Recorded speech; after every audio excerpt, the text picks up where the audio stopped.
এই যে দেখা যায় সারা বাংলাদেশে আপনার বিভিন্ন মন্দির, মসজিদ বা বিভিন্ন ধরনের ধর্মীয় উপাসনায় যে হামলা হচ্ছে, এই হামলাগুলো কারা করতেছে? আপনারা ধারণা করছেন যে কারা করতেছে?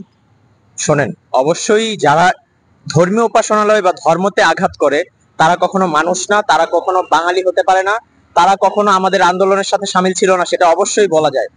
তাদের কোনো ধর্ম নেই, সন্ত্রাসদের কোনো ধর্ম হয় না। আমরা জানি যে বৈষম্যের প্রথম সংজ্ঞা হলো যে কোনো প্রকার বৈষম্য থাকবে না, সেটা সাম্প্রদায়িক হোক এবং যে কোনো ধরনের। তাই আমরা যে দেখতেছি যে সারা বাংলাদেশে কম বেশি সন্ত্রাসী কর্মকাণ্ড চলতেছে, এর দায়ভার কে নেবে? বৈষম্য বিরোধী আন্দোলনকারীরা তো এর পক্ষে নাই। অবশ্যই না। আমরা দেখেন, আমাদের শুরু থেকে আন্দোলনের মুখ্য বিষয় ছিল কোটা আন্দোলন। সেখান থেকে আমরা যখন বৈষম্যের শিকার হয়েছি, যখন আমাদের দাবি মানা হয়নি, তখনই আমরা কিন্তু আন্দোলনটা আমাদের আরো বড় হয়েছে। ঠিক আছে, তো আমরা কোন রকম বৈষম্যের বিরুদ্ধে সবসময় সোচ্চার হয়ে দাঁড়িয়েছি। আমরা কোন রকম বৈষম্যকে কখনো সাপোর্ট করিনি, এখনো আমরা করি না। এখন আমাদের বৈষম্য বিরোধী ছাত্র আন্দোলনের পক্ষ থেকে এবং সাধারণ যত শিক্ষার্থী আছে তারা সবাই বৈষম্যের বিরুদ্ধে রুখে দাঁড়িয়েছে। এই যে দেখা যায় সারা বাংলাদেশে আপনার বিভিন্ন মন্দির, মসজিদ বা বিভিন্ন ধরনের ধর্মীয় উপাসনায় যে হামলা হচ্ছে, এই হামলাগুলো কারা করতেছে? আপনারা ধারণা করছেন যে কারা করতেছে?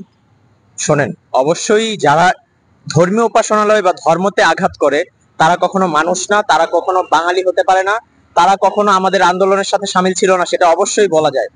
তাদের কোনো ধর্ম নেই, সন্ত্রাসদের কোনো ধর্ম হয় না।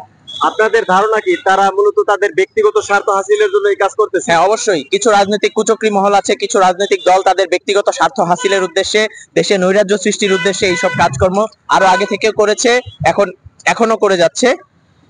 আপনি পুরো আমাদের ইতিহাস দেখলেই বলা যায় যে পূর্বেও এসব ঘটনা হয়েছে, কিন্তু এখন আইন শৃঙ্খলার যেহেতু একটু নাজুক পরিস্থিতি, সেটাকে সুযোগ লাগিয়ে এখন কুচক্রী মহলগুলো আরো বেশি পরিমাণে এই জিনিসটা করার চেষ্টা করছে। তবে আমরা ছাত্র সমাজ আমাদের পক্ষ থেকে যতটুকু সম্ভব আমরা চেষ্টা করছি এটাকে প্রতিরোধ করার। আমরা আশা করি আইন শৃঙ্খলা রক্ষাকারী বাহিনী যখন মাঠে নেমে যাবে তখন এই জিনিসটা একদমই থাকবে না।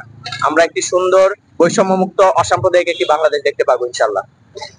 তো খোদা হাফেজ, আপনাকে ডিস্টার্ব করলাম, ভালো থাকবেন ভাইয়া।